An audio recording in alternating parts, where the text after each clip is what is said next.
Howdy, everybody. Brian here from quantlabs.net. Just wanted to go over a video I put up on socialism. And socialism works together with what I'm about to talk about in this video concerning tax. So what I did was I focused on one example why socialism doesn't work. France is half socialist. Let's get that out there. It's got some form of capitalism in there, democracy, more liberty. So it's a mixed bag, but it's one of the originators of this whole notion of socialism. And when you have a government that goes full socialist, like Hollande, and it's said here from 2013, at the end of the day, go back as far back as 1,000 years. So this does not work, and is led in from the 75% super tax and how it produced very little return. This article here on The Guardian.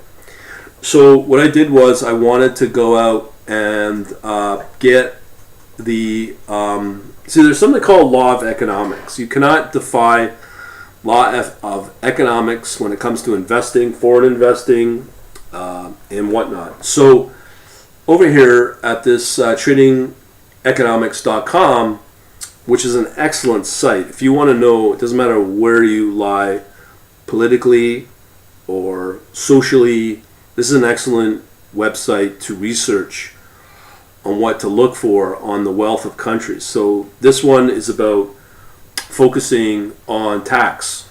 So when you look at all the the taxes of each country out there, these major economies, from, again, tradingeconomics.com, you can see here there might be a correlation between certain countries, namely Sweden, Finland, Denmark, and somewhat Austria, that have a high standard of living. So they tax, but yet it's a smart way of how the infrastructure and overall way of life is quite good in these countries. I talked to one person in Switzerland, and they seem to be pretty on board with it. And they will gladly talk about giving back into the country. But again, you're dealing with Sweden, which is a totally different type of culture versus other countries like the U.S. But yet, I don't know if the overall culture of the country is the same as it was 20 years ago or 10 years ago. Standard of living was as strong. But here, they're still doling out 57.2% in tax. Finland also at 57%. Denmark, 56%. You can see they don't change. Netherlands, another one, supposed to be the happiest country in the world. Slovenia, 50%. I mean, of all things, I wouldn't expect this, but Israel at 50%. I've never been to Israel, but I do think the standard of living seems to be pretty high over there. So my country, Canada, all the way down here, it's at 33%. Now this is basically, I don't know the income level, but you can see here Canada you think is a low tax country, which is not, because you have to factor in your tax at retail, which is about 14%, so you have to add on, and that's majority of purchases you make at retail. So you got 33 plus another 14% depending upon the province. That's already putting you up at 47%. And then you have your realty tax, and that can add up to, on average, higher end, you're being put up to 56%. So this is already factoring in just income tax. Now the U.S. is up there too, 37%. And then you get Switzerland, I'm quite surprised, is quite high up there as well, 40%. So what you're looking for are countries that give decent write-offs. So if you want to stay wealthy in a country that's heavily taxed, one your option is to start a business and to go full-time with the business, and you are allowed to write off a lot of things. As you know, homes, part of that can be written off. Everything that you can think of, even the soles of your shoes can be written off if you can prove that is for business expense. So that's a big advantage that you have to avoid that. One thing that you could do as an example, if you are in the digital age running a typical business, and let's say in my case, if I wanted to really be wealthy up until this year before the pandemic, I could have gone out, bought 2 condos, condominiums or apartments in these high tower 50-story plus boxes in the sky, and basically have one condominium for running a business and a small one, and have myself a personal condominium in that same building for my home. The advantages with that is quite clear. When you go out and you play the real estate game, like your Grant Cardone kind of guy, usually this year you're probably getting slaughtered because of the pandemic, because you never saw this for coming, where people can't pay income or can't pay their rent. So real estate's not a great investment, but here's how you can play it. If you want to just own 2 properties in a building and not have a commute otherwise from an elevator ride, what you could do is quite simple. All I said, you have one condo as your home, and you're going to have your condo fees or your maintenance fees, whatever you want to call it, every month. I'll cover all the building and the maintenance fees. Then the best thing you could do as an investment, get a second condo in the same building if you can. You can buy a little one, ones that people don't want to buy, depending upon where you live. And then you can run a business in that. So what I'm saying is that you can have 2 separate companies. You have your one company that owns the second condo that your business is in. Okay, that's 100% investment property. So anything you have to do with that condo or will be 100% written off. Okay, and everything, because it's an investment property. But here's the beautiful thing about it: if you have a business, you can run the business in that condo, and that's the tenant. It's you running the condo, the tenant, and it's a separate entity in the condo as a business. And you can write off your second condo, all the costs that go with it, and you can also have the full benefit of running a business, as I said, to write off other things like your car, your heating, maybe 100% of your property tax on the second condo. So these are tricks that you can use. But guess what? When the countries start running, or the cities, in our case, as I showed in the tax video, you start to realize that the rules will eventually change. The building rules will eventually change because it no longer works in their favor. So what happens is this may not work in the long run. I can't say yes or no, but from a tax authority point of view, I don't see why it doesn't work. So these are the problems that we have. You have a business, you can write off tax, run a business. As a result, and I'm going to put myself back on camera so you can see my Wunderbar mug here.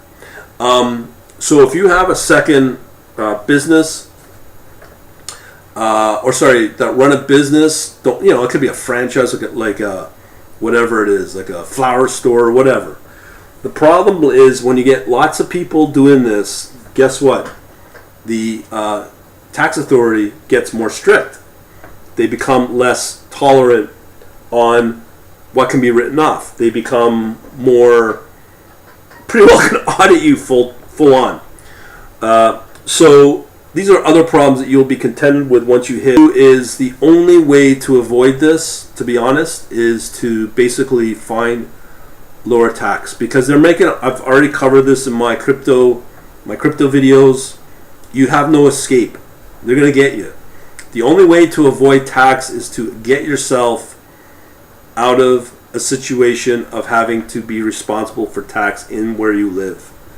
In my case, if I want to relocate, I have to give up my property and I have to tell my tax authority it's bye-bye. I'm no longer filing a tax return because I no longer have an attachment to where I live, except my passport. Thankfully, they don't take that away, unlike in the U.S. So I can avoid paying tax and be responsible for paying that tax. And this is the bane of any hard-working person. Okay? Depending upon your age, and as I said, I'm not afraid to talk about me. I'm 51, and I look like I'm probably 35. But the pandemic's aging me. Apparently, if I grow a full beard, I'll have gray hair. Yay. But it's not doom and gloom. You have options. The options are to move. I don't know everybody's situation out there. I don't know their personal story. But if you want to avoid tax, you have to go elsewhere. There are lots of countries out there that have a pretty decent standard of living. And that standard of living, I've looked into places like Hungary. Now I just got another one from Macedonia. Their property tax is like $20, but you're still part of the EU. So at the end of the day, you will possibly have a lower standard of living, but I find that a bunch of hooey. And the reason I say that is because when you look at other countries, namely like Singapore or Malaysia or Thailand or up and coming, maybe starting to pull up their standard of living. They're starting to become wealthier and have better infrastructure, better roads, better hospitals, and on you could go.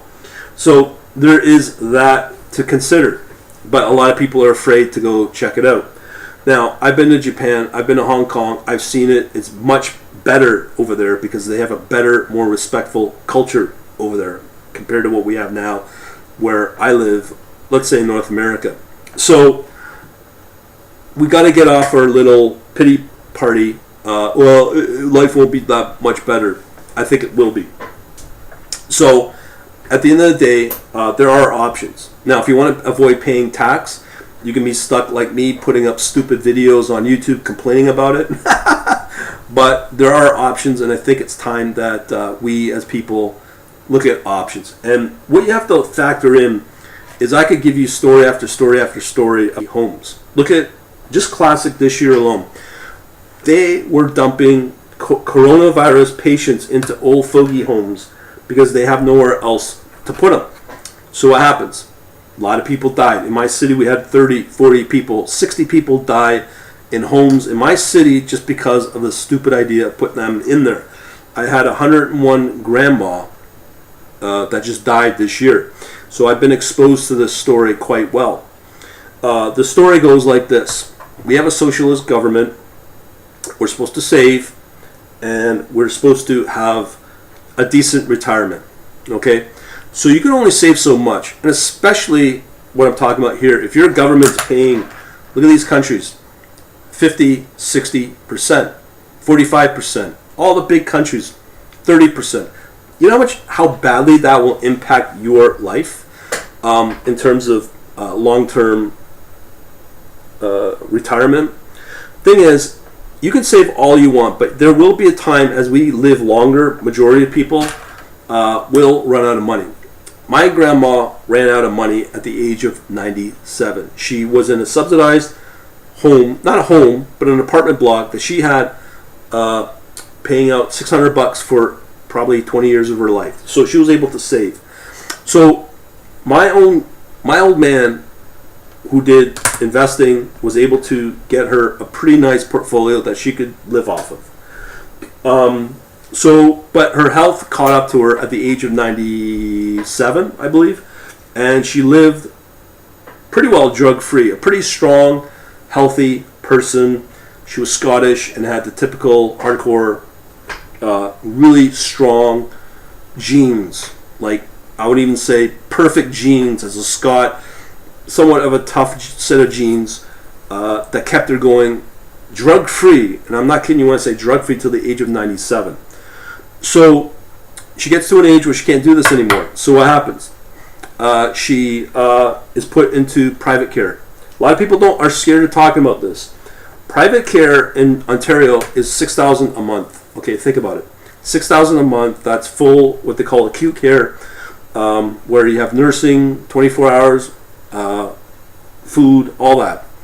That costs $6,000 a month. Okay, and that's not high end, but that's middle high end.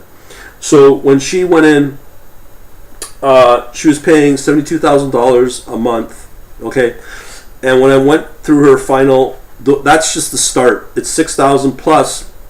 Get this, they don't tell you this, but these homes will expect you to be paying on top of that a subsidy that's shared to pay for the entire staff per month. So that can range from an additional $2,000 to $3,000 a month. Okay, 2 to 3. So you're paying the public $6,000 a month plus these extra fees that add up to 2-3,000. So you're up to close to 10 G's a month. So you think about that 70,000 a month or much higher. How are you supposed to save for that in the long term?